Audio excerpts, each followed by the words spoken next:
Hey YouTube, Rando here. Today we're going to do a book review on the SAS Urban Survival Handbook. Now I've only read complete about 500 pages out of 1100 of this book. So I've read about half of it.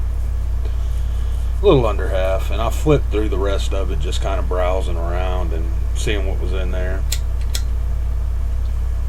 And I can tell you, it's not what I thought it was going to be.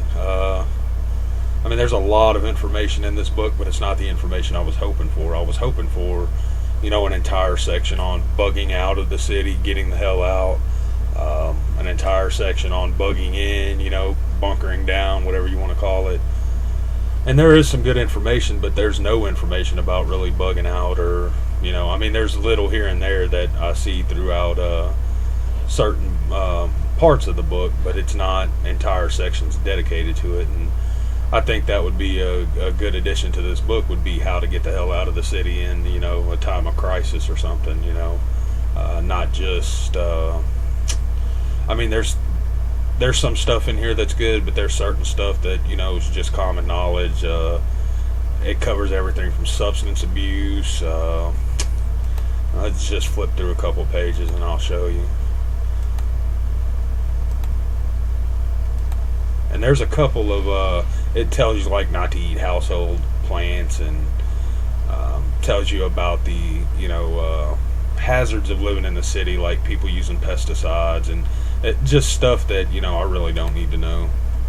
I guess I do need to know it for living in the city, but I thought this was going to be more of how to survive in a SHTF in the city, and really it's not. It just, like it has an earthquake section on it, and it tells you that you should put earthquake latches on your cabinets, and that you should bolt large bookshelves to the wall behind it, and it has entire sections on poisons and all kinds of stuff. Terrorism. I haven't read that one yet. I do want to read it just to see what it says, but it has a section here on self-defense, just all kinds of stuff, but nothing really.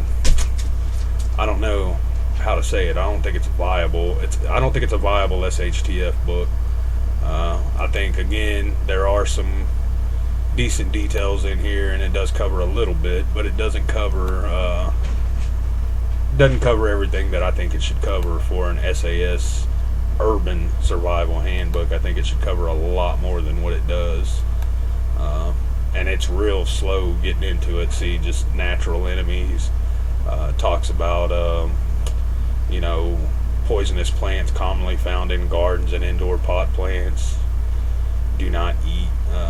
I'm not going to eat my ivy, so that wouldn't be a problem for me. It talks here about, pesticides and fungicides and weed killers in your garden. Be careful to avoid skin contact. That's common knowledge, right? I don't bathe myself down in weed killer. I know that, but I don't know. A little bit about radiation. It talks about all kinds of stuff, man. Processed foods, like why not to eat processed foods, I guess.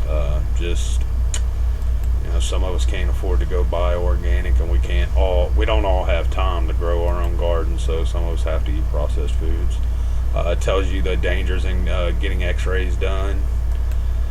I thought everybody kind of knew it was, talks about substance abuse, and this covers everything from drugs to caffeine, cigarettes, all kinds of stuff. So that, it was decent. It was a decent part of the book, but I don't think that it was viable knowledge that I need to survive in an urban environment during SHTF.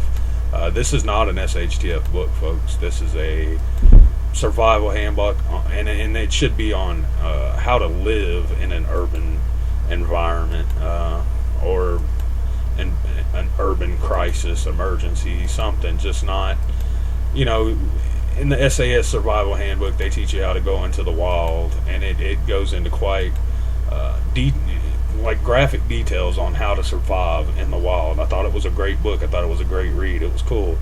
I learned a lot, you know what I mean? In this one, it's more like fact gathering, that, most people already have the knowledge of the stuff that's in this book.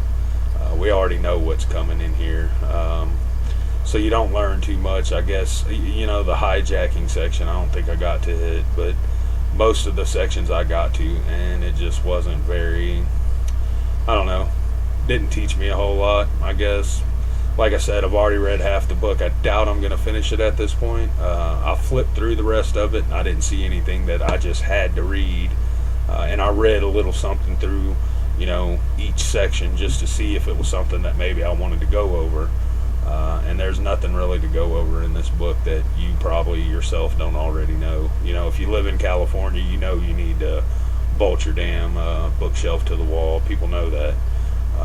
I guess if you're just moving to a urban area for the first time, and say you're moving to California from Texas, then yeah, maybe you need to know that you need to bolt your cabinets to the walls. But I figured it was going to be, like I said, an SHTF book, and it's not.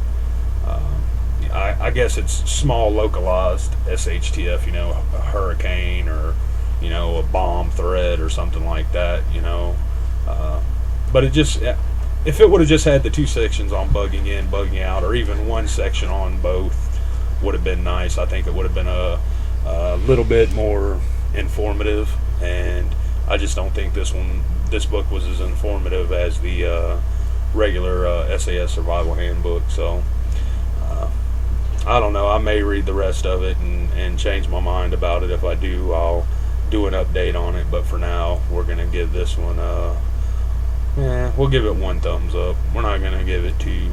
I think 2 thumbs up would be, SAS Survival Handbook, the original, which is a great read. If you have a chance to read that one, pick it up and read it. It's worth it.